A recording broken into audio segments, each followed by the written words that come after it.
I'm Dr. Duke, and joined today by our international correspondent, Alex Newman. Alex, thanks for joining us.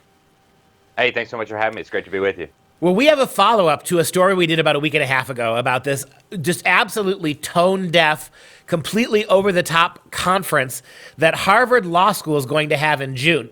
It is an anti-homeschool conference.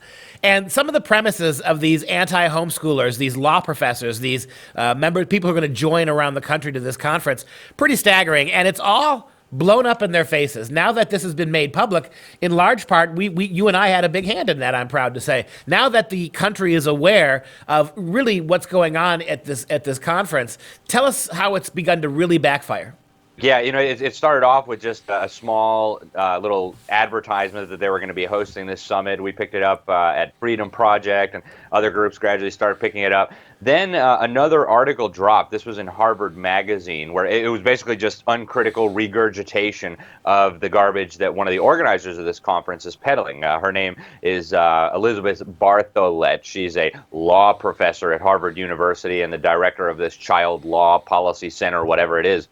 And she is calling for a ban on homeschooling. And this article in Harvard Magazine, just parroting her garbage, really blew up in their faces in an incredible way. I mean, they're being mocked and ridiculed all across the country right now. Even now, it's gone into the establishment media. You have Fox News now mocking these people, and they really deserve it. Even in their own comment section, this is really hilarious. They had a comment section underneath the article, and they had said that basically almost all homeschoolers are these Christian nut, right-wing, crazy people, and they're misogynists and they're white supremacists. And underneath, you had atheists and liberals and progressives, all who homeschool, and say, wait, you have no idea what you're talking about. It really blew up in their faces, and they ended up shutting down the comment section. You know, Bartholet's entire shtick is very thinly, not very even thinly anymore, veiled bigotry, right? It's obvious that she equates Christianity in all of its forms, regardless of whether you're talking about high church Anglicans or evangelicals.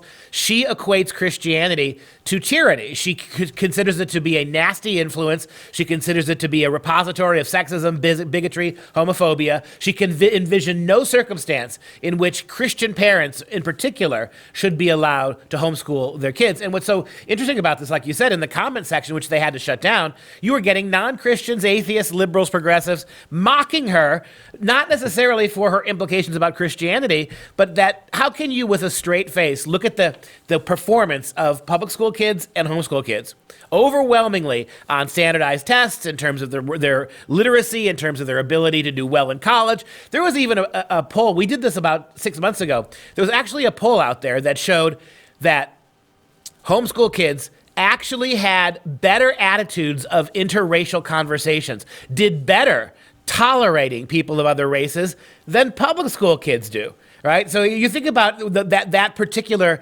we've transformed the American public schools to social justice institutes, not really learning places, and yet still homeschool moms and dads, those evil Christian moms and dads, are teaching their kids racial tolerance at a higher level than these failed public schools.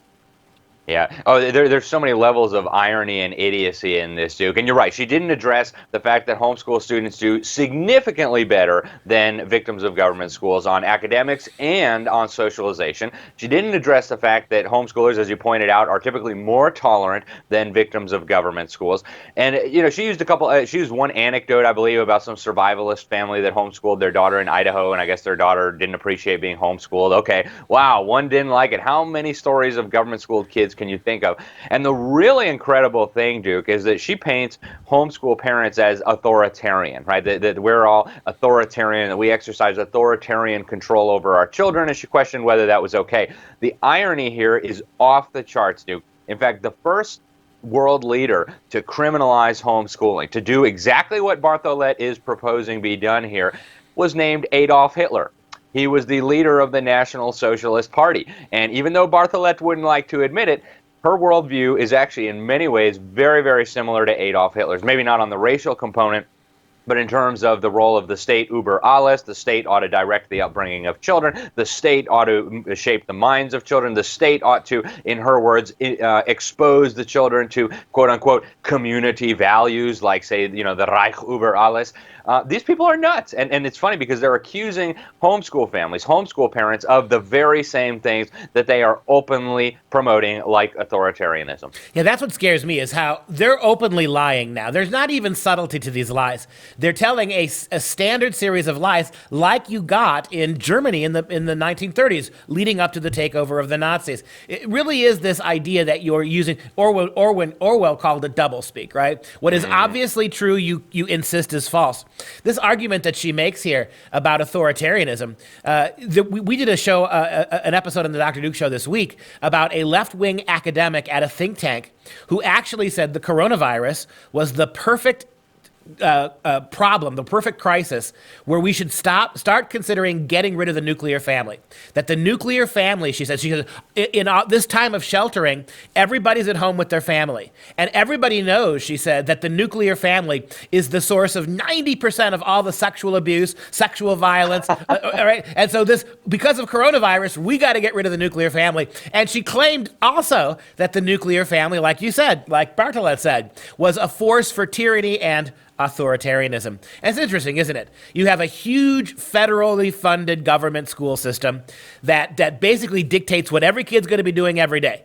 And that now is not authoritarian at all, right? We saw during the Common Core era what happened to states that tried to remove Common Core and how fast their federal funding was cut. And yet the authoritarian is the simple mom who says, hey, I'm a Christian. I'm going to keep my kid at home, and I'm going to teach him reading, writing, and arithmetic, and God. That's authoritarian to the progressive left now.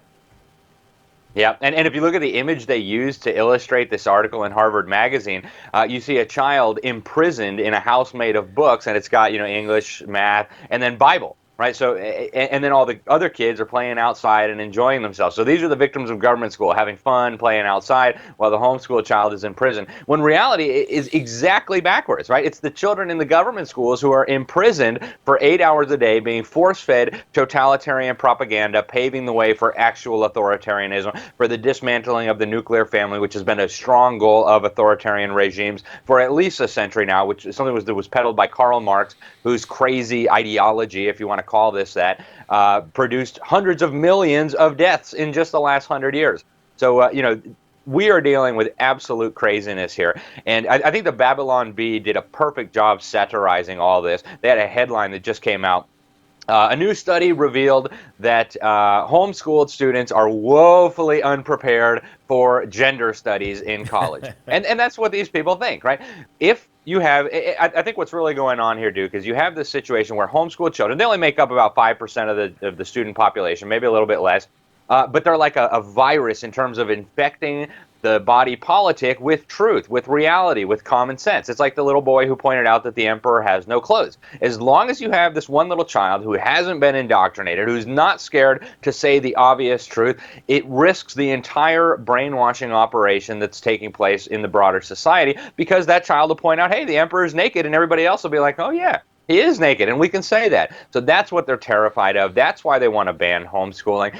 Fortunately, it's not going well for them. Again, they're being roundly mocked and ridiculed all over the country, all over the world. They richly deserve it, but we need to stay on guard, because these people fully intend not just to crush homeschooling, but also to crush the family and to crush individual liberty. We've got to stay vigilant. And if we allow them to crush homeschooling, then your private schools are the next. There's no justification for private schooling if you get rid of homeschooling. Let me end with the cartoon. Right? That cartoon, that little picture that you mentioned, where the little Christian kids were in their prison house of books, and the public school kids, who get almost no recess anymore, are out there running and playing. Notice what they did. In terms of the negative impact, you had the book, one of the books was the Bible. The other two were English and math books. English and math now are like the Bible to public school educators. We don't teach that stuff anymore. We're too busy teaching social justice. Alex Newman, thank you so much for joining me today. This is an important story. I have a feeling we're going to do another one in June when the conference actually takes off. Talk to you then.